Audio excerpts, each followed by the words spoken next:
ನಮಸ್ಕಾರ ಮಕ್ಕಳೇ, ಇದು ಗಣಿತ ಪ್ರಕಾಶ ಭಾಗ 2 6ನೆಯ ತರಗತಿ ಅಧ್ಯಾಯ 10 ಸೊನ್ನೆಯ ಮತ್ತೊಂದು ಬದಿ ಪೂರ್ಣಾಂಕಗಳು ಎನ್ನುವ ಪಾಠದಲ್ಲಿ ಈ ದಿನ ನಾವು ಪುಟ ಸಂಖ್ಯೆ 112ರಿಂದ ಪ್ರಾರಂಭ ಮಾಡೋಣ.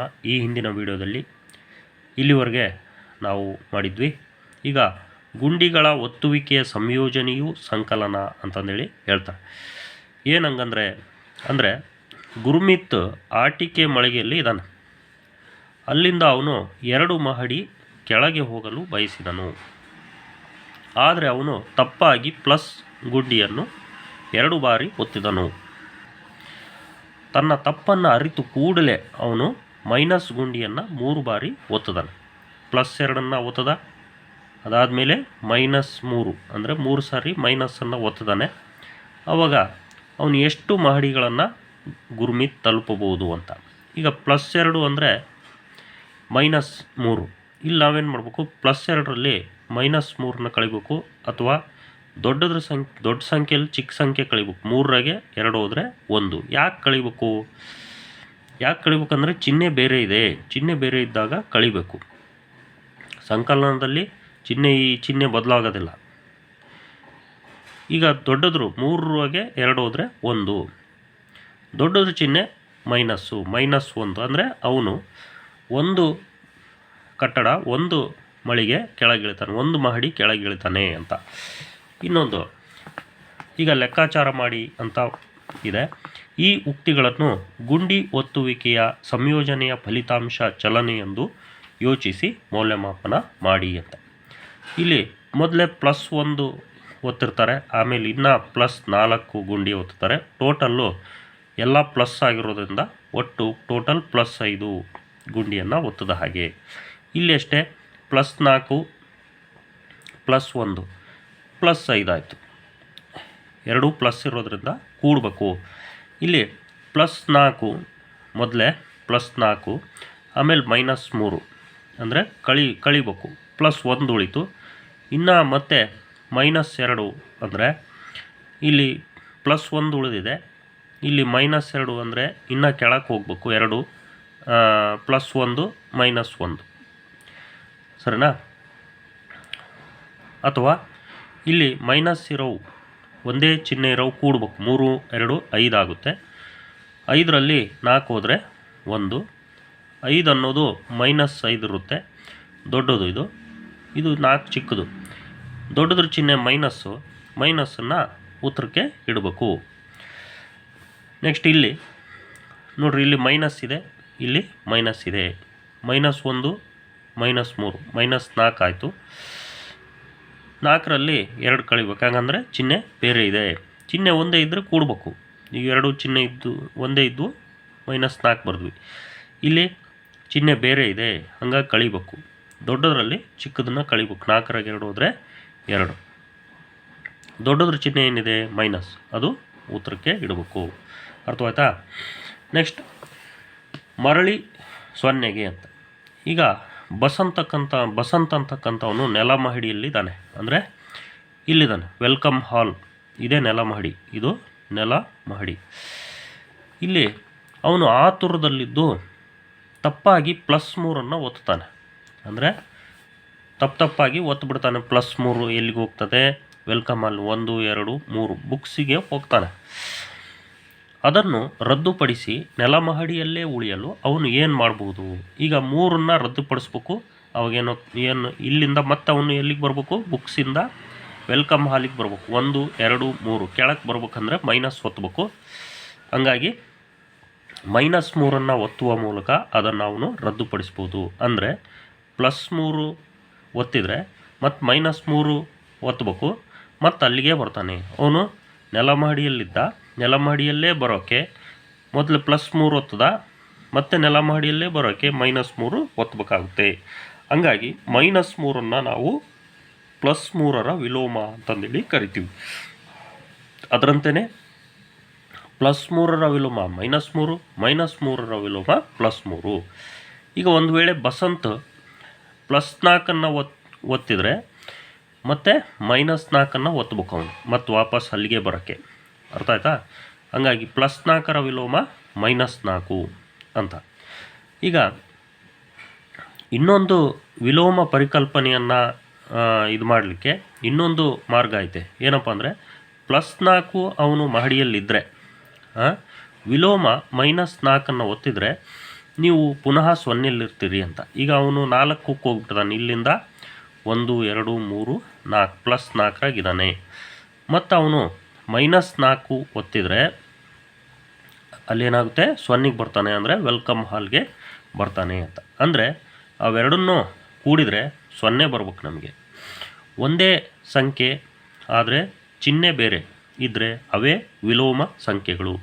ಹಾಗಾಗಿ ಈ ಸಂಖ್ಯೆಗಳ ವಿಲೋಮಗಳನ್ನು ಬರೀರಿ ಅಂತಾನೆ. +4ಕ್ಕೆ ನಾವೀಗಾಗಲೇ ಹೇಳಿದ್ವಿ ವಿಲೋಮ ಯಾವುದು, -4. ಅದನ್ನು ನಾವು ಎಕ್ಸೈಜ್ನಲ್ಲಿ ಬರೆದ್ರೆ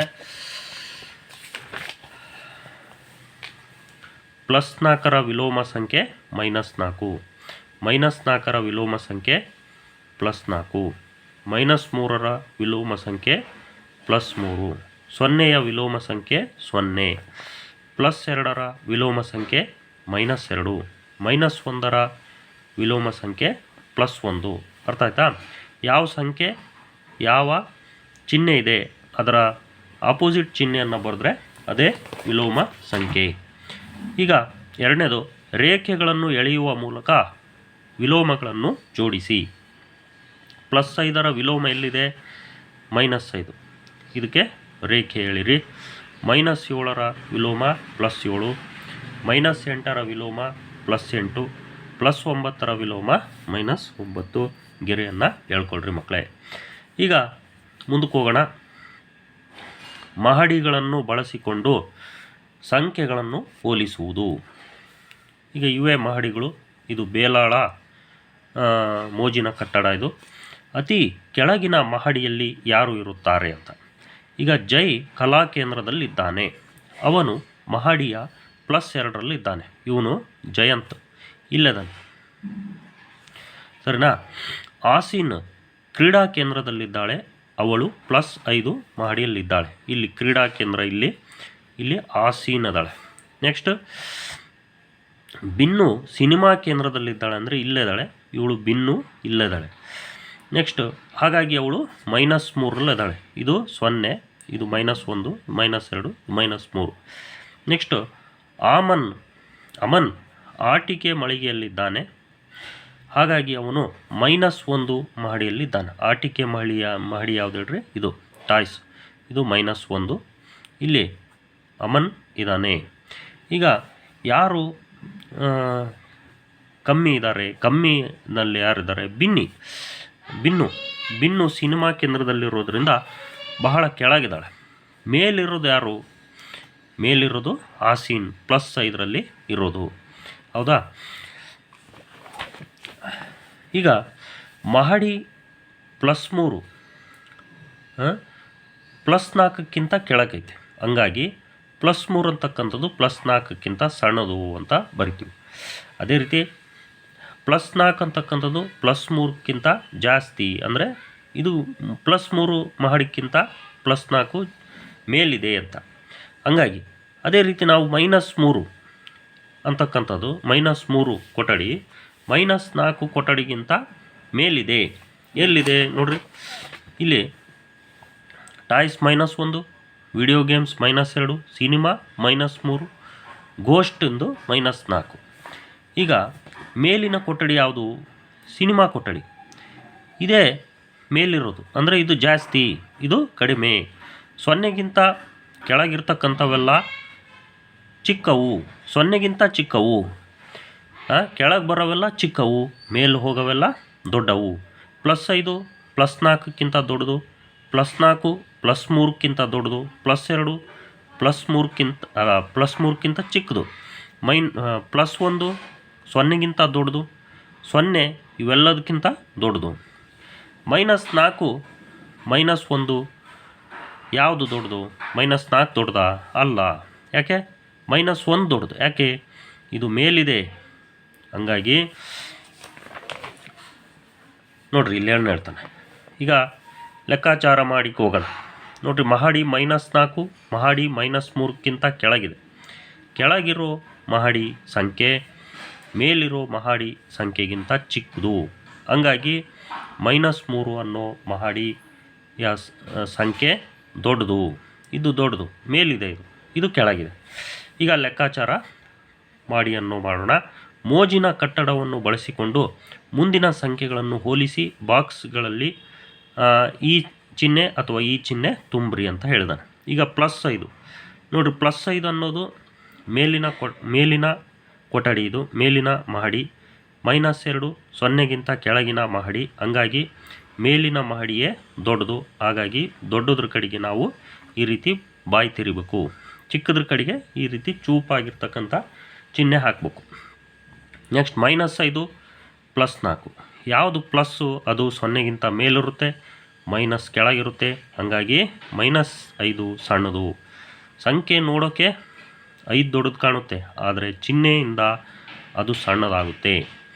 ಮೈನಸ್ ಅಂತಕ್ಕಂಥ ಸಂಖ್ಯೆಗಳು 0ಗಿಂತ ಸಣ್ಣವು. ನೆಕ್ಸ್ಟ್ -5 -3. ನೋಡ್ರಿ, ಇಲ್ಲಿ -3 ಅಂತಕ್ಕಂಥ ಮಹಡಿ -5 ಮಹಡಿಗಿಂತ ಮೇಲಿದೆ. ನೋಡ್ರಿ, ಇದು -5ರ ಮಹಡಿ, ಡೈನೋಸಾರ್ ಮಹಡಿ. -3 ಮಹಡಿ ಸಿನಿಮಾ ಮಹಡಿ, ಇದು -5ರ ಮಹಡಿಗಿಂತ ಮೇಲಿದೆ. ಮೇಲಿರೋ ಮಹಡಿಯ ಸಂಖ್ಯೆ ದೊಡ್ಡದು, ಕೆಳಗಿರೋ ಮಹಡಿಯ ಸಂಖ್ಯೆ ಚಿಕ್ಕದು, ಅದ್ರ ಬೆಲೆ ಚಿಕ್ಕದು. ಹಾಗಾಗಿ -3ರ ಬೆಲೆನೇ ಜಾಸ್ತಿ ಇರೋದ್ರ ಕಡೆಗೆ ಈ ರೀತಿ ಬಾಯಿ ತಿರಿಬೇಕು. ನೆಕ್ಸ್ಟ್ ಇಲ್ಲಿ +6 -6. 0ಗಿಂತ ಕಡಿಮೆ ಇರತಕ್ಕಂಥ ಸಂಖ್ಯೆಗಳ ಬೆಲೆ ಕಡಿಮೆ. 0ಗಿಂತ ಜಾಸ್ತಿ ಇರ್ತಕ್ಕಂಥವು ಪ್ಲಸ್ ಸಂಖ್ಯೆಗಳು, ಅದ್ರ ಬೆಲೆ ಜಾಸ್ತಿ. ನೀವೆಲ್ಲೇ ಪ್ಲಸ್ಸು ಮೈನಸ್ ಅಂತಂದರೆ ಪ್ಲಸ್ ಇರೋ ಸಂಖ್ಯೆಯ ಬೆಲೆ ಜಾಸ್ತಿ. 0 -4. 0ಗಿಂತ ಕೆಳಗಿನ ಮಹಡಿ ಇದು -4, ಹಾಗಾಗಿ 0 ದೊಡ್ಡದು. ನೆಕ್ಸ್ಟ್ 0 +4. 0ಗಿಂತ ಮೇಲ್ಗಡೆ ಇರ್ತಕ್ಕಂಥ ಮಹಡಿ +4, ಹಾಗಾಗಿ +4 ದೊಡ್ಡದು. ಇಲ್ಲೇನು ಹೇಳ್ತಾನೆ, ಎಲ್ಲ ಋಣ ಸಂಖ್ಯೆಯ ಮಹಡಿಗಳು ಮಹಡಿ 0ಯ ಕೆಳಗೆ ಇರುವುದನ್ನು ಗಮನಿಸಿ. ಆದ್ದರಿಂದ ಎಲ್ಲ ಋಣ ಸಂಖ್ಯೆಗಳು 0ಗಿಂತ ಚಿಕ್ಕವು. ಅಂದರೆ ಮೈನಸ್ ಇರೋ ಸಂಖ್ಯೆಗಳೆಲ್ಲ 0ಗಿಂತ ಚಿಕ್ಕವು. ಧನ ಸಂಖ್ಯೆಯ ಮಹಡಿಗಳು 0 ಮಹಡಿಯ ಮೇಲಿರೋದ್ರಿಂದ ಎಲ್ಲ ಧನಾತ್ಮಕ ಸಂಖ್ಯೆಗಳು 0ಗಿಂತ ಜಾಸ್ತಿ. ಅರ್ಥವಾಯ್ತಾ? ನೆಕ್ಸ್ಟ್ 2ನೇ ಪ್ರಶ್ನೆ ಓದೋಣ. ಮೋಜಿನ ಕಟ್ಟಡವನ್ನು ಕೆಳಗಿನ ಮಹಡಿಗಳೊಂದಿಗೆ ಕಲ್ಪಿಸಿಕೊಳ್ಳಿ. ಸಂಖ್ಯೆಗಳನ್ನು ಹೋಲಿಸಿ ಮತ್ತು ಬಾಕ್ಸ್ಗಳಲ್ಲಿ ಈ ಒಂದು ದೊಡ್ಡದು ಅಥವಾ ಚಿಕ್ಕದು ಅನ್ನೋ ಒಂದು ಚಿಹ್ನೆಯನ್ನು ತುಂಬಿ. ಈಗ ನೋಡಿರಿ, ಮೈನಸ್ ಇರೋ ಸಂಖ್ಯೆಗಳಲ್ಲಿ ಯಾವುದು ದೊಡ್ಡದಿರುತ್ತೋ ಅದು ಚಿಕ್ಕದಾಗುತ್ತೆ, ಯಾವುದು ಚಿಕ್ಕದಿರುತ್ತೋ ಅದು ದೊಡ್ಡದಾಗುತ್ತೆ. ನೋಡಿರಿ, ನೀವು ಸಂಖ್ಯಾ ರೇಖೆ ಕಲ್ಪಿಸ್ಕೋಬೇಕು. ನೋಡಿರಿ, ಇಲ್ಲಿ ಸಂಖ್ಯಾ ರೇಖೆ 0ಯಿಂದ, ನೋಡಿರಿ ನಿಮ್ಮ ಪಾಠದ ಹೆಸರೇ 0ಯ ಮತ್ತೊಂದು ಬದಿ ಅಂತ. 0ಯ ಎಡಭಾಗದಲ್ಲಿರ್ತಕ್ಕಂಥ ಸಂಖ್ಯೆಗಳು ಋಣ ಸಂಖ್ಯೆಗಳಿವು. ಎಂಥ ಸಂಖ್ಯೆಗಳು? ಋಣ ಸಂಖ್ಯೆಗಳು ಅಥವಾ ಋಣಾತ್ಮಕ ಸಂಖ್ಯೆಗಳು ಅಂತಾರೆ. ಋಣಾತ್ಮಕ ಸಂಖ್ಯೆಗಳು ಅಂತ ಕರೀತಾರೆ. ಋಣ ಅಂದರೆ ಮೈನಸ್ ಇರ್ತಕ್ಕಂಥ ಸಂಖ್ಯೆಗಳೇ ಋಣ ಸಂಖ್ಯೆಗಳು. 0ಯಿಂದ ಎಡಗಡೆಗೆ ಇವು ಸಂಖ್ಯೆಗಳು ಶುರುವಾಗ್ತಾ ಹೋಗ್ತವೆ. 0ನೇ ದೊಡ್ಡದು, ಯಾಕಂದರೆ ಎಡಗಡೆ ಇರ್ತಕ್ಕಂಥ ಸಂಖ್ಯೆ ಸಣ್ಣದು, ಬಲಗಡೆ ಇರ್ತಕ್ಕಂಥ ಸಂಖ್ಯೆ ದೊಡ್ಡದು. ನೋಡಿರಿ, ಎಡಗಡೆ -5 ಇದೆ, ಬಲಗಡೆಗೆ -4 ಇದೆ. ಯಾವ್ದು ದೊಡ್ಡದು? ಇದು ದೊಡ್ಡದು, -4 ದೊಡ್ಡದು. -5ಕ್ಕಿಂತ -2 ದೊಡ್ಡದು, -5ಕ್ಕಿಂತ -1 ದೊಡ್ಡದು, -5ಕ್ಕಿಂತ 0 ದೊಡ್ಡದು. ಅರ್ಥವಾಯ್ತಾ? ನೋಡು, -20 ದೊಡ್ಡದು, -5 ದೊಡ್ಡದು. ನೋಡಿರಿ, ಎಡಭಾಗದಲ್ಲಿರ್ತಕ್ಕಂಥ ಸಂಖ್ಯೆ ಸಣ್ಣದು, ಎಡಭಾಗದಲ್ಲಿರ್ತಕ್ಕಂಥ ಸಂಖ್ಯೆ ಸಣ್ಣದು, ಬಲಭಾಗದಲ್ಲಿರ್ತಕ್ಕಂಥ ಸಂಖ್ಯೆ ದೊಡ್ಡದು. -5 ದೊಡ್ಡದು. ಈ ಕಡೆ ಹಿಂಗೆ ಹಾಕ್ಬೇಕು, ಹಿಂಗೆ. ಇವೆಲ್ಲ ದೊಡ್ಡವು ಅಂತ, ಸರಿನಾ? ಆ ರೀತಿ. ಈಗ -10 ಬಲಭಾಗದಲ್ಲಿ ಬರುತ್ತೆ, -12 ಎಡಭಾಗದಲ್ಲಿ ಬರುತ್ತೆ, ಹಾಗಾಗಿ -10 ದೊಡ್ಡದು. +17 -10 ಪ್ಲಸ್ ಸಂಖ್ಯೆ ಯಾವಾಗಲೂ ದೊಡ್ಡದು, ಹಂಗಾಗಿ ಪ್ಲಸ್ ಸಂಖ್ಯೆ ಕಡೆಗೆ ಬಾಯಿ ತೆರೆಯಂಗೆ ಚಿಹ್ನೆ ಹಾಕ್ರಿ. ಇಲ್ಲಿ 0 -10, 0ಗಿಂತ ಎಲ್ಲ ಮೈನಸ್ ಸಂಖ್ಯೆಗಳು ಸಣ್ಣವು, ಹಾಗಾಗಿ 0 ದೊಡ್ಡದು. +9 -9 ಕಣ್ಣು ಮುಚ್ಕೊಂಡು ಪ್ಲಸ್ ಇರೋತಕ್ಕಂಥ ಸಂಖ್ಯೆ ದೊಡ್ಡದು ಅಂತ ಹಾಕಿರಿ. ನೆಕ್ಸ್ಟ್ -25 -7 ಎರಡೂ ಋಣ ಸಂಖ್ಯೆಗಳಾದಾಗ ಯಾವ ಸಂಖ್ಯೆ ಚಿಕ್ಕದೋ ಅದೇ ದೊಡ್ಡದು. ನೆಕ್ಸ್ಟ್ ಇಲ್ಲಿ +15 -17 ಪ್ಲಸ್ ಸಂಖ್ಯೆ ದೊಡ್ಡದು, ಹಾಗಾಗಿ ಈ ಕಡೆಗೆ ಚಿಹ್ನೆ ಹಾಕಿರಿ. ನೆಕ್ಸ್ಟ್ ಮೂರನೇ ಪ್ರಶ್ನೆ, ಬಲಭಾಗದಲ್ಲಿ ರೇಖೆಯಂತೆ ತೋರಿಸಲಾಗಿರುವ ಕಟ್ಟಡದಲ್ಲಿ ಮಹಡಿ A = -12, ಮಹಡಿ B = -1 ಮತ್ತು ಮಹಡಿ C = +1 ಆಗಿದ್ದರೆ B, C, F, G ಮತ್ತು H ಮಹಡಿಗಳ ಸಂಖ್ಯೆಗಳನ್ನು ಕಂಡುಹಿಡಿಯಿರಿ. ನಿಮ್ಮ ಪುಸ್ತಕದಲ್ಲಿ ಸ್ವಲ್ಪ ತಪ್ಪು ಕೊಟ್ಟಿದ್ದ, ಹಾಗಾಗಿ ನಾನು ಆನ್ಲೈನ್ ಪುಸ್ತಕವನ್ನು ಡೌನ್ಲೋಡ್ ಮಾಡ್ಕೊಂಡು ನೋಡಿದಾಗ ಅಲ್ಲಿ ಇರ್ತಕ್ಕಂಥ ಈ ಒಂದು ABCDಗಳ ಒಂದು ಮತ್ತು ಸಂಖ್ಯೆಗಳ ಒಂದು ಅನುಕ್ರಮ ಸಂಖ್ಯೆಯನ್ನು ನೋಡಿ ಬರ್ಕೊಂಡು ನಾನು ಇದನ್ನು ಮಾಡ್ತಾಯಿದ್ದೀನಿ. ಈಗ A -12 ಇಲ್ಲಿದೆ, ಇದು -11 ಆಗುತ್ತೆ, ಇದು -10 ಆಗುತ್ತೆ. ಇಲ್ಲಿ B -9, ಇಲ್ಲಿ ಇದು -8 ಆಗುತ್ತೆ, ಇದು -7, ಇದು -6, ಇದು -5, ಇದು -4, ಇದು -3, ಇದು -2. D -1 ಆಗುತ್ತೆ, ಇದು 0, ಇದು E +1, F +2, ಇದು +3, +4, +5, +6. ನೆಕ್ಸ್ಟ್ +7, +8 ಈ ರೀತಿ. ನೆಕ್ಸ್ಟ್ +9, +10, H +11 ಆಗುತ್ತೆ. ಈಗ ಅಲ್ಲಿ ಕೇಳಿರೋದೇನು, B ಎಷ್ಟು? B -9, C ಎಷ್ಟು? -6, F ನೋಡ್ರಿ, F +2, G ನೋಡ್ರಿ, G +6, H ನೋಡ್ರಿ, H +11 ಆಗಿದೆ. ನೆಕ್ಸ್ಟ್ ಮುಂದಿನ ಕಟ್ಟಡದ ಮಹಡಿಗಳನ್ನು ಬಲಭಾಗದಲ್ಲಿ ತೋರಿಸಿದಂತೆ ಗುರುತಿಸಿ. ಈಗ -7 ಎಲ್ಲಿದೆ? -7 ಎಲ್ಲಿದೆ? ಇಲ್ಲಿದೆ, ಹಾಗಾಗಿ -7. ನೆಕ್ಸ್ಟ್ -4 ಇಲ್ಲಿದೆ. ನೆಕ್ಸ್ಟ್ +3 ಇಲ್ಲಿದೆ. ನೆಕ್ಸ್ಟ್ -10 ಎಲ್ಲಿದೆ? ಇಲ್ಲಿದೆ. ಹಾಗಾಗಿ ಈ ರೀತಿ ನಾವು ಗುರುತಿಸಿದ್ವಿ. ನೀವು ಎಕ್ಸೈಜ್ನಲ್ಲಾದರೂ ಗುರುತಿಸ್ಕೊಳ್ರಿ, ಅಥವಾ ನಿಮ್ಮ ಪುಸ್ತಕದಲ್ಲಾದರೂ ನಿಮ್ಮ ಶಿಕ್ಷಕರು ಯಾವ ರೀತಿ ಹೇಳ್ತಾರೋ ಆ ರೀತಿ ಗುರುತಿಸ್ಕೊಳ್ಳಿ ಮಕ್ಕಳೇ. ಮುಂದಿನ ವಿಡಿಯೋದಲ್ಲಿ ನಾವು ವ್ಯವಕಲನವನ್ನು ಮಾಡೋಣ ಮಕ್ಕಳೇ. ನಿಮ್ಗೆ ಹೇಗೆ ಅನ್ನಿಸ್ತು ಕಾಮೆಂಟ್ ಮಾಡಿ ಮಕ್ಕಳೇ.